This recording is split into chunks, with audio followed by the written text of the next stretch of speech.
Sebelum aku jawab Akmal Saleh ni, aku nak tanya dia dulu. Aku nak tanya Akmal Saleh, kenapa Datuk Jalal boleh masuk kawasan Felda di Negeri Sembilan, boleh buat program berdialog dengan jentera parti dekat PDM di Felda tu. Maksudnya Datuk Jalal, pengurusi perhubungan UMNO Negeri Sembilan, boleh masuk kawasan-kawasan Felda ni di Negeri Sembilan, boleh buat program, jumpa jentera lah, jumpa itu, jumpa ini, no problem, tanpa ada halangan untuk masuk ke kawasan Felda untuk tujuan politik, no problem. Tapi kenapa On Hafiz yang katanya nak masuk kawasan Felda, nak bagi geran lah apalah, ada tangan-tangan gaib yang menghalang kononnya dakwaan On Hafiz ni. Nah, sepatutnya kalau UMNO nak main naratif, Kerajaan Persekutuan hari ni cuba mengganggu gerak kerja pemimpin UMNO dalam Felda, orang yang paling banyak terkesan, yang paling teruk kena kacau adalah Datuk Jalal lah. Atas apa yang dia buat dekat Negeri Sembilan tu, atas apa yang dia khianat pada Tok Min, Datuk Jalal lah paling kena tempias sekali. Hari ni Datuk Jalal pula boleh masuk Felda berkempen, On Hafiz pula yang kena hari ni. Apa logik UMNO punya game ni?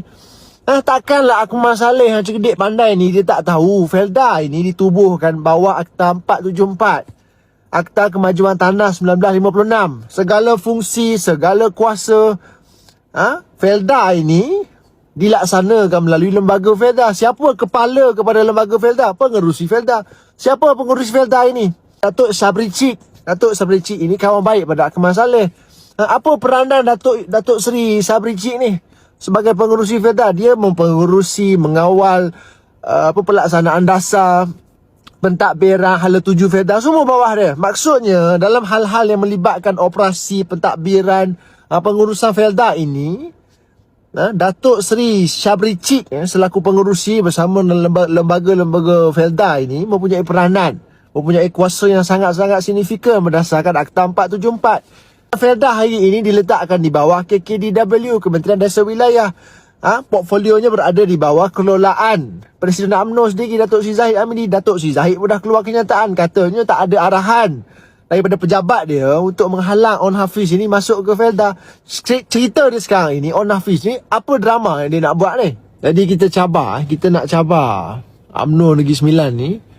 Kita cabar On Hafiz ke, siapa-siapa ke, Akmal Saleh ke, Sabri Cik ke, Datuk Zahid sendiri ke. Kita cabar mereka ini untuk dedahkan apa-apa sahaja bentuk arahan daripada puncak kuasa paling tinggi dalam pentadbiran ini, menjangkaui kedudukan Menteri Besar, menjangkaui kedudukan pengerusi Felda, menterinya, menjangkaui kedudukan mereka ini, yang jaga Felda apa semua ini. Tunjukkan bukti arahan, campur tangan gaib ke apa ke, yang duk halang On Hafiz daripada masuk kawasan Felda ni. Buktikan. Jangan sembang dekat pentah kosong macam tu. Buktikan.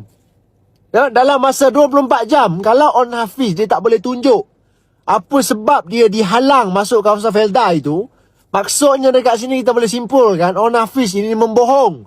On Hafiz telah membohong rakyat negeri Johor.